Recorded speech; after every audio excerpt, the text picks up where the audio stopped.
السلام علیکم ناظرین، آپ یوٹیوب چینل دیکھ رہے ہیں۔ ناظرین، اگر آپ کچن کی گرمی برداشت نہیں کر سکتے تو کچن سے باہر نکل جائیں۔ یہ جملہ جو ہے رواں سال جنوری میں chief justice of Pakistan justice قاضی فائز عیسیٰ کی جانب سے اس وقت کہا گیا تھا جب ان کے روبرو جبری گمشدگیوں کا کیس لگا ہوا تھا۔ پاکستان تحریک انصاف کی جانب سے یہ درخواست دائر کی گئی تھی۔ شعیب شاہین جو ہیں وہ عدالت کے سامنے موقف اختیار کر رہے تھے کہ ان کے رہنماؤں کو، ان کے جو لیڈرز ہیں ان کو جبری گمشدہ کیا جا رہا ہے، اغوا کیا جاتا ہے، اور اس کے بعد وہ جب نمودار ہوتے ہیں تو ایک پریس کانفرنس ان سے کروائی جاتی ہے، زبردستی ان سے پارٹیاں چھڑوائی جا رہی ہیں، جس پر آپ نوٹس لیں، اور یہ انسانی بنیادی حقوق کے خلاف ہے۔ تو چیف جسٹس نے یہ کہا کہ وہ کیسے کسی کو کہہ سکتے ہیں کہ وہ پارٹی جوائن نہ کریں یا پارٹی چھوڑ کر آپ کے پاس آ جائیں۔ اگر آپ کچن کی گرمی برداشت نہیں کر سکتے تو آپ کچن سے باہر نکل جائیں۔ آج یہ جملہ جو ہے اس وقت ٹرینڈ بنا ہوا ہے، اس وقت وائرل ہے۔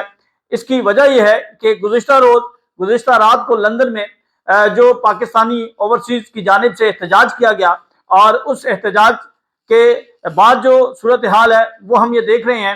ایک تو جو شایان علی ہے اور اس کی جو ٹیم ہے وہ بڑا زبردست احتجاج کرتی رہی ہے ماضی میں بھی، جب نواز شریف جو ہیں وہ ایون فیلڈ میں تھے، اور ابھی بھی جب نواز شریف لندن گئے تو انہوں نے احتجاج کیا۔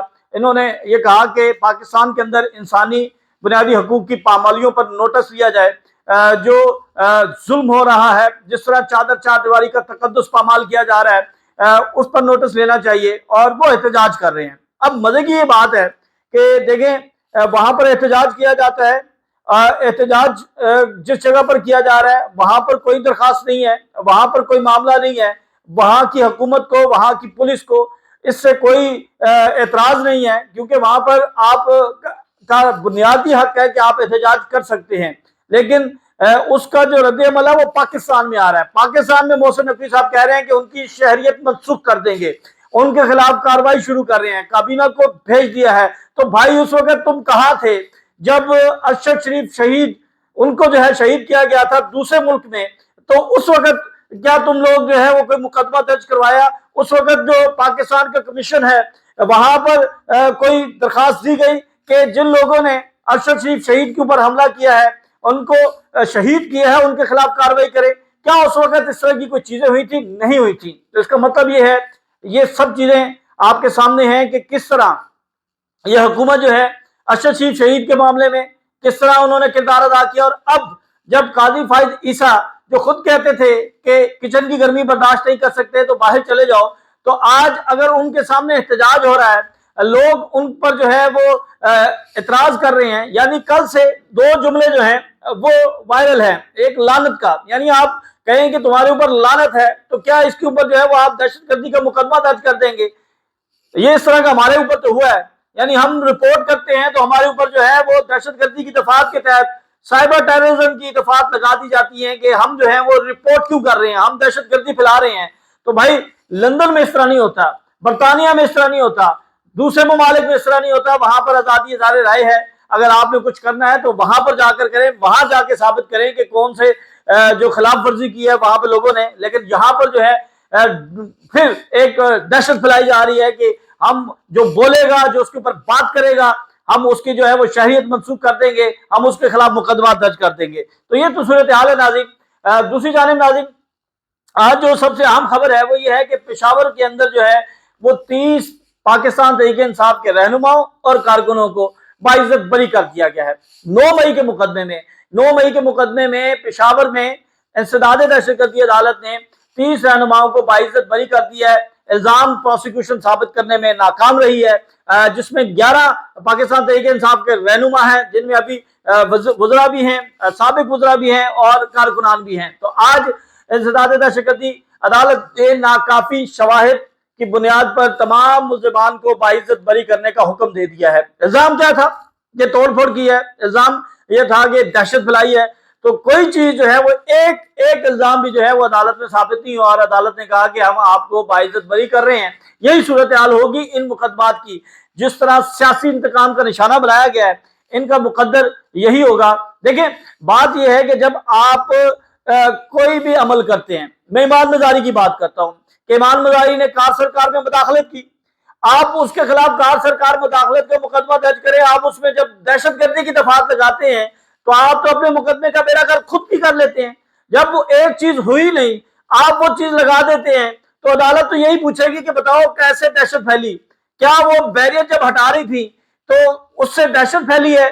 وہ لوگ جو کئی کئی گھنٹے سے اس پروٹوکول کی وجہ سے وہاں پر کھڑے ہیں، جن کو اذیت کا سامنا ہے، کوئی بیمار ہے، وہاں پر کوئی ایسا واقعہ رونما ہو جاتا ہے، کوئی لوگ جو ایمبولینس گزرتی ہے ان کو نہیں گزرنے دیتے، تو اس کا ذمہ دار کون ہوگا؟ اصل دہشت گردی تو پھر آپ پھیلا رہے ہیں۔ تو جب اس طرح کی دفعات آپ مقدمات میں اندراج کریں گے تو پھر ان کا جو رد عمل ہے، جو ان کا مستقبل ہوگا وہ یہی ہوگا، ردی کی ٹوکری ہوگی، کوڑا دان میں پھینکے جائیں گے۔ تو آج اسلام آباد ہائی کورٹ نے جو 3 دن کا ریمانڈ دیا گیا تھا، دیکھیں اب یہ سوالیہ نشان ہے، جس طرح آج اسلام آباد ہائی کورٹ نے جج ابو الحسنات کے کردار پر روشنی ڈالی ہے کہ کس طرح انہوں نے آئین اور قانون کی دھجیاں اڑائی ہیں، انسانی بنیادی حقوق کی پامالیاں کی ہیں۔ جج یہ کہنے پہ مجبور ہو گئے ہیں کہ ان کی جو سفارش ہے وہ اٹارنی یعنی سرکار ان کی سفارش کر رہی ہے، اس کا مطلب یہ ہے کہ وہ سرکار کے ساتھ ملے ہوئے ہیں۔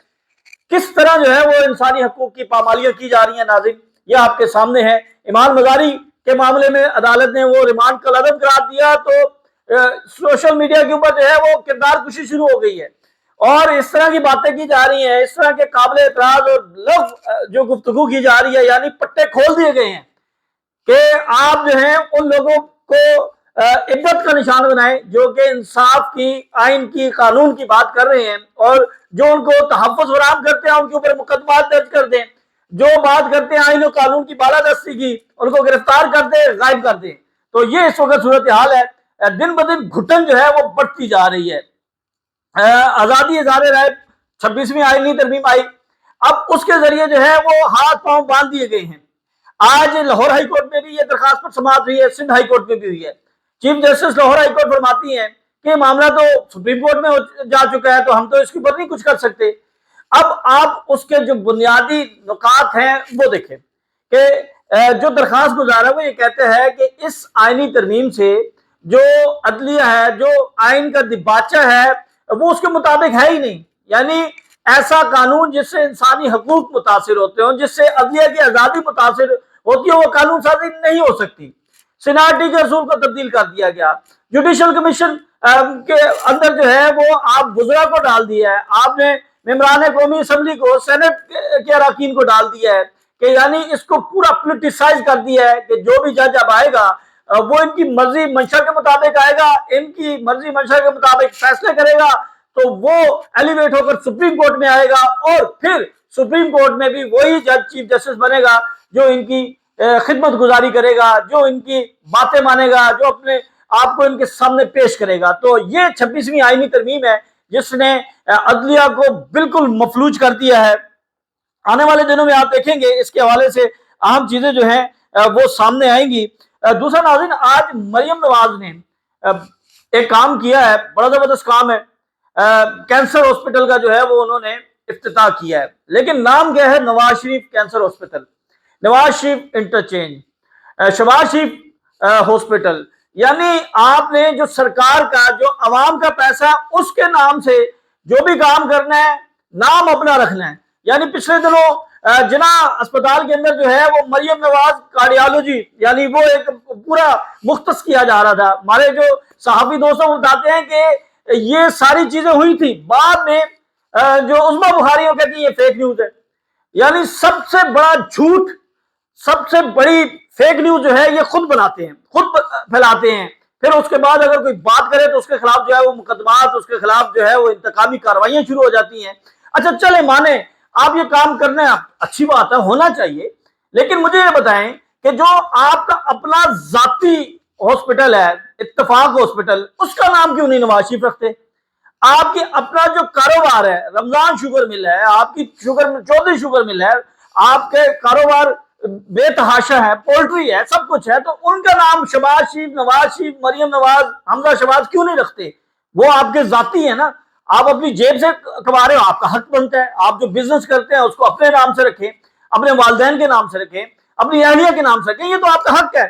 لیکن یہ کیسے ہو سکتا ہے کہ آپ پاکستانیوں کا پیسہ جو ہے اس کے نام پر، اس کے نام پر تو یہ ہونا چاہیے جو پاکستان کے ہیروز ہیں. ڈاکٹر عبد القدیر خان کے نام پر کیوں نہیں رکھتے؟ آپ یہ دعویٰ کرتے ہیں کہ ایٹمی جو طاقت ہے وہ آپ نے بنوایا تھا، تو بھائی جو ایٹمی طاقت کا خالق ہے اس کو عزت دے دو کم از کم. جو ہمارے نشان حیدر جن شہداء نے حاصل کیے ہیں ان کے نام پر کیوں نہیں بناتے؟ قائد اعظم کے نام پہ کیوں نہیں بناتے؟ فاطمہ جناح، لیاقت علی خان. یعنی آپ نے وہ کام کرنے ہیں، وہ اپنی ذاتی تشہیر کرنی ہے، آپ نے ہر جگہ پر جو ہے وہ اپنی تصویر بھی لگانی ہے. بھائی ایسی سی میں تو بات کرتی ہوں مجھے شرم آتی ہے. تو یہ ساری صورتحال ہے ناظرین. دیکھیں یہ بالکل نہیں کسی طرح بھی آئین اور قانون کے مطابق نہیں ہو سکتا. اس سے پہلے سپریم کورٹ کی اس کے حوالے سے فیصلے موجود ہیں، لیکن کیا ہے کہ اب تو سپریم کورٹ بھی اپنی ہے، تو اب ان پر جو ہے وہ فیصلے کہاں عمل درآمد ہوں گے. ایک اور ناظرین اہم خبر ہے، ابو ذر سلمان نیازی نے ایک درخواست دائر کی ہے آرٹیکل 19A کے تحت، اور انہوں نے تفصیلات طلب کی ہیں، تفصیلات مانگی ہیں، اور انہوں نے کہا ہے کہ جو انسانی بنیادی حقوق کے لیے دیوار بنائی گئی ہے سپریم کورٹ کے اندر، اس کی تفصیلات فراہم کی جائیں. انہوں نے کہا ہے کہ بتایا جائے کہ اس دیوار کے اوپر کتنا خرچہ آیا، اس کا ٹھیکیدار کون تھا، اس کا ڈیزائنر کون تھا، اس کے اوپر کتنی مالیت، یعنی جو متی اللہ جان نے بات کی کہ 12 کروڑ روپے جو ہیں وہ اس دیوار پہ لگے ہیں صرف. تو یہ ساری تفصیلات جو ہیں وہ ابو ذر سلمان خان نیازی نے جو ہے وہ مانگ لی ہیں. آنے والے دنوں میں آپ دیکھیں گے کہ یہ کس کو نوازا گیا، کیوں نوازا گیا، یہ ساری چیزیں کیوں ہوئی، یہ بھی چیزیں آپ کے سامنے رکھیں گے. آخر میں ثانیہ ماڈل ٹاؤن کے حوالے سے بڑی اہم ڈیولپمنٹ سامنے آئی ہے. دوسری GIT کے حوالے سے 7 رکنی بینچ بنایا گیا ہے chief justice Lahore high court کی جانب سے. اچھا اقدام ہے، خوش آئند اقدام ہے.